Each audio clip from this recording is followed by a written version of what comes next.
Hey everyone, this is Ryan B with Practical Forex Trading. This is your weekly analysis for UKOIL Brent Crude. The date is April 26, 2020, 11:50 a.m. If you want to stay up to date with all of our oil videos and other videos about currency pairs, gold, silver, etc., make sure you hit that red subscribe button. Okay, so this is the multi-week trend. Each one of these candles representing a week in price action. This goes back quite a long way. We can, if we think about this as a bearish descending triangle in our chart pattern, we see this goes all the way back to highs of 2008, around $150 a barrel.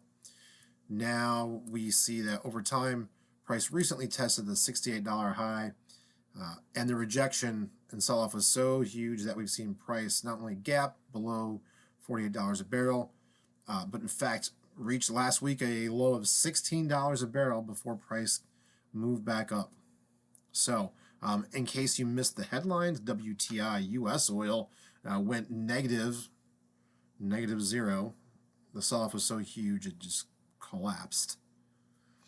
So if you're able to watch that in the chart, that was some history in the making. Just goes to shows that a downtrend can go that low. So you never want to guess the bottom.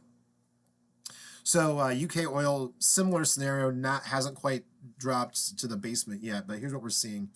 Overall, obviously our sentiment is bearish. We're moving well ahead of this fast-moving average. At this point, it doesn't seem to matter too much. The sell-off is so huge. So you might see a little bit of short range. There might be some bouncing action between $20 and $30. If for some reason it makes a little bit of a bounce, it's probably going to be confined to the $20 to $30 per barrel range. Bearish continuation is with the sell-off below $20. So if this chart, if this next candle starts creeping below this line here, that's our bearish continuation with a return to $10 a barrel, which was last seen January of 1999. So now that I've seen it happen on WTI, I'm less prone to say, oh, that could never happen, right? So U.S. oil may have shown, the way of what's going to happen in this chart. But you can't treat one chart like the other. They are always different beings. You have to treat them as completely different animals, so don't make that mistake. But this one's definitely a bearish. Let's look ahead at the week for intraday, the daily chart. Okay, so here's that range we were talking about, right? Price, these three most recent daily candles, let me reframe this, push price back above $20 a barrel. So I think what might happen is the price will drift here, probably come back, possibly touch the moving average at about $27 a barrel, but more than likely then it's just going to continue to sell off. So this is, I would definitely not say this is the bottom. The only way I'd be bullish, aka not so bearish on this, if price were to actually in fact hold above $38 a barrel. That's pretty far away. Now we can see our initial trend lines up here.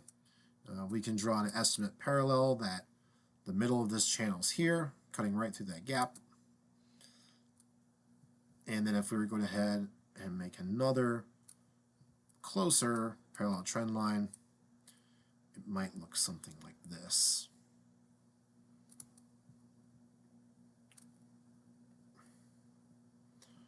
There we go. So as we can see, price closed above it, below it, forced its way through, broke down below. So these are some things that happen at support and resistance lines, whether it's here at the top of a channel and it's extremely horizontal, or here where it's a continuation and it's more of an angle, right? As we see trend lines over time, those parallel trend channels, we talk about those a lot because they show support and resistance moving through time, because price never moves flat or stays still. So there we go. This week, look for caps around $28 a barrel, possibly up to $30. Look for the bearish continuation confirmation signal below $20. Okay, everyone have a great week. I wish you lots of success and very profitable trading. Take care.